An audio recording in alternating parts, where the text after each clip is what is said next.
Halo semuanya, perkenalkan nama saya Hans Erdenonde, mahasiswa Universitas Patimura PSTK UAU, program studi pendidikan guru sekolah dasar semester 5. Ya baik, di sini saya akan menjelaskan sedikit tentang praktik pengalaman belajar dan refleksi dari mata kuliah pendidikan inklusif. Ada 3 soal yang diberikan. Yang pertama yaitu pengalaman belajar apa yang Anda dapatkan ketika belajar daring dari mata kuliah pendidikan inklusif pada anak berkebutuhan khusus. Ya baik, pengalaman saya ketika belajar daring dengan mata kuliah pendidikan inklusif yaitu yang pertama, saya dapat mengetahui dan memahami landasan dasar pendidikan bagi anak berkebutuhan khusus, sejarah perkembangan pendidikan anak berkebutuhan khusus, ruang lingkup pendidikan bagi anak berkebutuhan khusus, penyebab anak berkebutuhan khusus, layanan pendidikan anak berkebutuhan khusus, dan lain-lain sebagainya.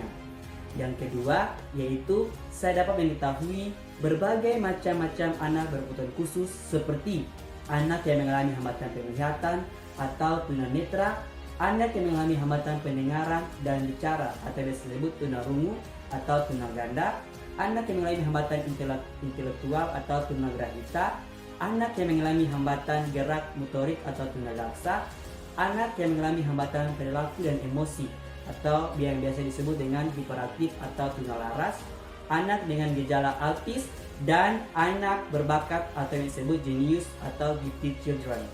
Yang ketiga, saya dapat mengetahui dan tahu cara menggunakan aplikasi belajar daring yang saja baru tahu dari mata kuliah ini, seperti aplikasi Jamboard dan MakeMapping serta aplikasi belajar lainnya.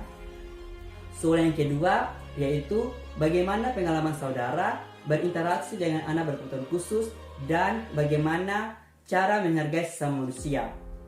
Ya, menurut saya sebelumnya belum dapat mengalami secara langsung berinteraksi dengan anak yang mengalami berkebutuhan khusus.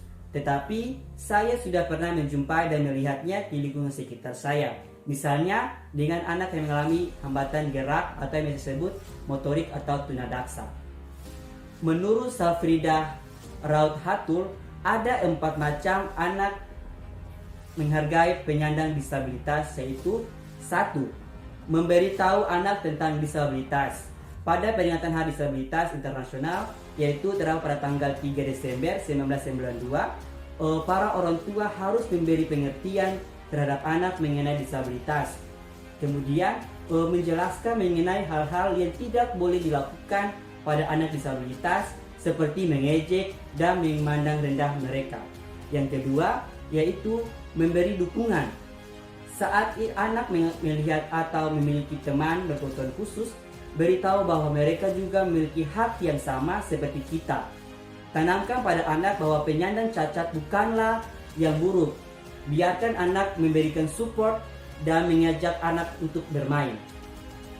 Yang ketiga yaitu mengajari anak berempati. Mengajari anak untuk berempati itu sangat penting agar bisa dapat menghargai teman dan di lingkungan sekelilingnya. Dan yang terakhir, yang keempat, yaitu tidak membuli. Anak-anak disabilitas adalah target yang mudah dan rentan mengalami intimidasi anak-anak yang lainnya. Ajak anak untuk tetap menghormati dan menghargai mereka. Selalu ingatkan anak agar tidak menyakiti perasaannya. Ya baik, dan soal yang terakhir, soal yang ketiga yaitu apa harapan Anda jika Anda masuk menjadi pendidik pada guru PGSD dan apa yang Anda lakukan? Ya baik, menurut saya harapan yang ketika nantinya saya menjadi seorang pendidik yaitu saya ingin adanya sekolah khusus untuk anak yang berkebutuhan khusus, karena kebanyakan dari mereka tidak bersekolah dengan cara bekerja sama dengan pemerintah setempat dan adanya donatur agar bisa membangun sekolah tersebut serta dapat bekerja sama dengan mereka yang sudah ahli dalam memahami anak berkebutuhan khusus tersebut. Ya baik, sekian penjelasan dari saya tentang praktik pengalaman belajar pendidikan inklusif pada saat ini. Kurang dan lebihnya saya mohon maaf. Sekian dan terima kasih.